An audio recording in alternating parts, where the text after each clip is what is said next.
emotional doing these things. I don't know what'll happen, but if I self-destruct, I want you to do what I would do. Tweet it ruthlessly. Okay. So my talk is called You Must Learn 5 Lessons from the History of Data Journalism. Thank you for voting.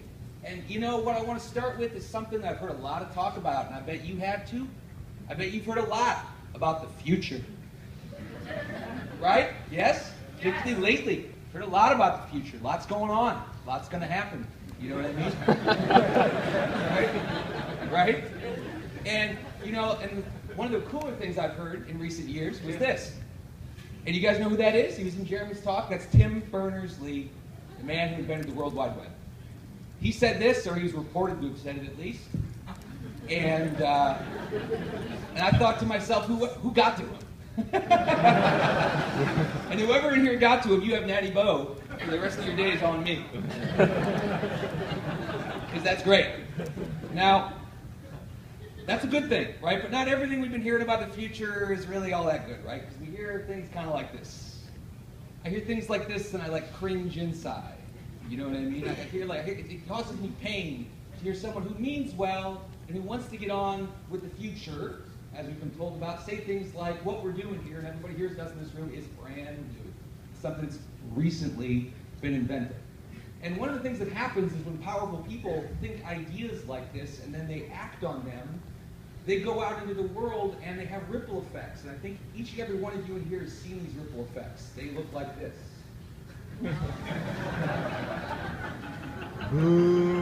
Right? These are all from job listings and stories about many of the people in this room and trying to get many people in this room to apply. Right? And they sound like someone whose history of journalism comes from like a Japanese like comic book. It has like a history, of the world that's like totally unmoored from any reality. Right? And that just like bugs me. Right? You know what I mean? Because it bugs me, that's what got me fired up to give this talk. And so that's why I'm here, right? And you know, I used to live in Washington, D.C., not that far from here. And I lived in a neighborhood called Shaw. And I love living in Shaw. And Shaw's a great place. And on 9th Street, Northwest in Shaw, there's this awesome mural for this guy, Carter Woodson. Do you guys know who Carter Woodson was? His house was right across the street. Carter Woodson is the man who had the idea that we ought to have something in 1926 called Black History Week, right? Which ultimately became Black History Month, and which is just ending now here in the United States, right? And I think Black History Month is an awesome thing. And why do I think it's awesome? Because it challenges us. It confronts us with an alternative history in which facts from the past that we don't normally hear about. And it makes us try to process them and to think about it. And to think about our own, the stories we tell ourselves about history.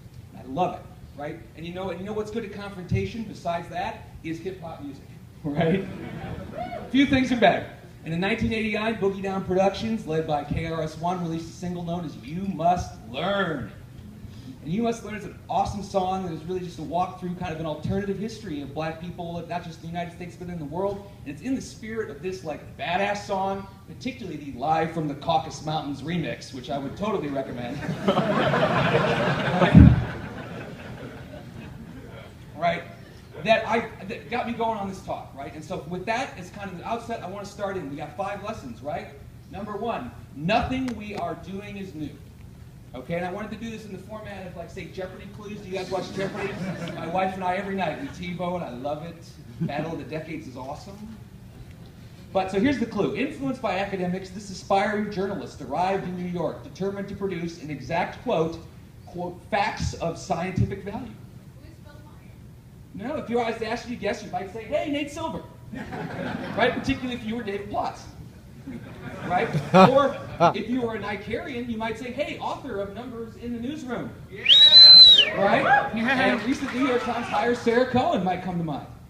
Wouldn't be a bad guess, would actually be pretty close to accurate. You know, you might also just go with Shingy. Hey!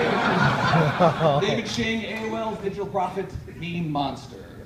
Right? He wouldn't be right, the other two would be okay. But another also correct answer from history that I want to challenge you with is Lincoln Steffens. Lincoln Steffens in the 1890s arrived in New York City, a rich kid from Sacramento who went off to Germany to study philosophy because he felt like it. Right? And then he didn't feel like it anymore. He felt like making some noise. He felt like shaking up the world, and he went on to become one of the most famous muckrakers, right? Teddy Roosevelt coined the phrase muckraker because he had to deal with this asshole. Right? And so he came to New York in the 1890s, and I swear to God, he really thought, I am going to bring Hegel to the police beat. Right? No, that's true. Right? And this is a nerdy room. This is like the nerdiest room in the history of journalism. But nobody here is that nerdy. You know what I'm saying? And he went on to try to develop like a theory of corruption at the city level across the United States, led him to write a series of books and magazine articles that made him famous. Right? And he had an intern. You know who his intern was? Walter Lippmann. Got his first job in journalism with Lincoln Steffens. Went on to popularize the whole idea of public opinion, which Nate Silver would later analyze 100 years later and become famous. Right? So just think about that. And if you want to learn more about it, read the new biography of Lincoln Steffens. I'm like 2/3 of the way through it. It's pretty awesome. Right? Lesson 2. No, nothing we're doing is new. All right? And you can't count on the internet to tell you that. Okay? Here's another clue. This polarizing journalist rattled Washington, D.C. with the selective release of provocative documents from a secret cache. Right? Might call some people to mind. Might make you think of a certain man in London, Julian Assange. It might force you to pick your favorite from the roster of NSA reporters. Right? And all those would be good answers. They wouldn't necessarily be wrong. But this answer is also accurate and true if you were to say, who was William Randolph Hearst? One of the most famous newspaper barons in the history of the United States, owned a whole series across the United States, including New York and San Francisco. And in 1908 and in 1912, his publications splashed across their covers a series of allegedly leaked, letters written by a Standard Oil executive named Archibald, which supposedly contained the correspondence between him and elected officials in the United States, detailing a whole range of political corruption. This was a major scandal which shook 2 presidential elections, right? Which led to Collier's magazine trying to debunk it with a very, very intense cover story trying to take it down, and even led to Mr. Hearst himself testifying before the United States Congress, not unlike the editor of The Guardian last year. And then later in his life, the tables were turned. Mr. Hearst's telegrams were acquired from a source and published by his rival publications, including the Los Angeles Times, where I work. And the orders that he sent via telegram from his home in, believe it or not, West Palm Beach, now home of Rush Limbaugh, right, were then splashed across the app. And this might be potentially a sort of instructive lesson for those reporting on leaks today. But regardless, if you were to go to Wikipedia and you were to search a phrase like Standard Oil letters, guess what you'd get? Nothing, right? That's because despite journalism being the history of the world, the first draft of history, we don't do a very good job of telling our own history, right? And so something like this, which was a major event that shaped 2 presidential elections, doesn't even exist, according to the internet, right? Now, if you want to learn about it, you should read this great book, Citizen Hearst. This book was nominated to win the Pulitzer Prize, but is the only book in the history of the Pulitzer Prize the judges declined to give the award to, ultimately because Hearst was such an asshole they couldn't stand him. Right? Which is a lesson I would suggest, or it's a book that I would suggest to our new media moguls who I occasionally hear themselves compare themselves to Hearst. But he's seen today in sort of a very casual way as an icon of being a media titan. However, if you were to read this book, you would find out, 1, what an asshole he was, right? And 2, what a bad businessman he was. You know what I mean? But anyway, read it. It's good. It's a lot of fun. All right, lesson 3. It is a wild world out there, right?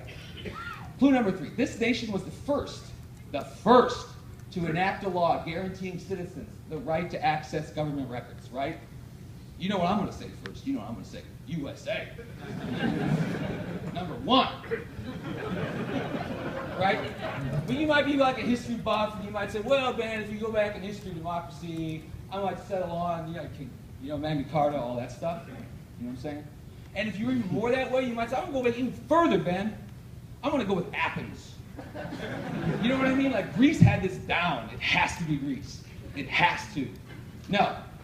It's this guy. This guy whose name is on that notepad I forgot to walk over here. His name is... Here we go.